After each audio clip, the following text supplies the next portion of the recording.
প্রিয় শিক্ষার্থীবৃন্দ, আসসালামু আলাইকুম। এসএফ আইডিয়াল কোচিংয়ে স্বাগতম। সাথে আছে আমি বিশ্বরাব হোসেন। আজকে আমাদের সূচক ও লগারিদমের পর্ব 10 যারা পূর্ববর্তী ক্লাসগুলো মিস করেছেন অবশ্যই আমাদের পেজে ঘুরে ক্লাসগুলো দেখে আসবেন। আজকে আমাদের এইটুকু থেকে এই অঙ্কটা থেকে এইটুকু পূরণ করতে হবে। তবে চলেন এটুকু আমরা সমাধান করা শুরু করি। দেখেন এখানে লেখা আছে আমাদের লগ 10 50 বাই 147। দেখেন আমরা এখানে এই অঙ্কটু এই অনুযায়ী ভাঙাবো। দেখেন কিভাবে ভাঙান যায়, দেখেন কতটা সহজে ভাঙিয়ে ফেলতেছি। একটু দেখেন এখানে আমাদের 2 আছে, দেখেন 2 ইন্টু আমরা জানি বেজ যদি পাওয়ার হয়, এখানে বেজগুলো পাওয়ার করে দেওয়া যায়, তাহলে দেখেন তাহলে সেক্ষেত্রে কি হয় 5 স্কয়ার। দেখেন আমরা কিন্তু এই জায়গাটা দিয়ে এটা ভাঙিয়ে ফেললাম। দেখেন এখন 2 আর 5 স্কয়ার এটা কিন্তু 50 হয়ে গেল। 5 স্কয়ারে 25 গুণ 2 50। এখানে আজকে 3, তাহলে দেখেন 3 দেন।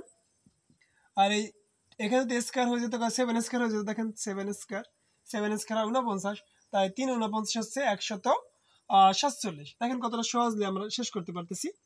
এখন দেখেন ইনটু জায়গাগুলো প্লাস হবে, তাহলে লগ 10 2 প্লাস লগ 10 5 স্কয়ার ভাগের জায়গায় বিয়োগ লগ 10 3, পিছনে মাইনাস থাকলে সামনের সাইড পরিবর্তন হয়ে যায়। লগ 10 7, আমরা ভাগের জায়গায় বিয়োগ লিখতে পারলাম, ভাগের জায়গায় কিন্তু আমরা বিয়োগ লিখছি। দেখেন এখানে ভাগ আছে, এই ভাগের জায়গায় আমরা বিয়োগ লিখে ফেলছি। আর লগ 10 হচ্ছে লগ 10 7 স্কয়ার। আবার একটু দেখেন আমাদের হচ্ছে ইনটুর জায়গায় হচ্ছে প্লাস হয় আর ভাগের জায়গায় বিয়োগ হয়। সেক্ষেত্রে দেখেন এই লগ 10 2, কারণ এই লগ 10 এটার সাথে আছে নিচের সাথে আছে, তাহলে লগ 10 2 প্লাস লগ 10 5 স্কয়ার। দেখেন এই 5 স্কয়ার আর হচ্ছে এই ভাগের জায়গায় বিয়োগ লগ 10 3, পিছনে মাইনাস থেকে সামনের সাইড পরিবর্তন হয়ে যায়, কারণ ইনটু প্লাস ছিল, ইনটুর জায়গায় প্লাস হওয়ার কথা ছিল, কিন্তু পিছনে মাইনাস থাকার কারণে সামনের সাইডটা পরিবর্তন হয়ে প্লাস মাইনাস হয়ে গেল। Log 10 7 square.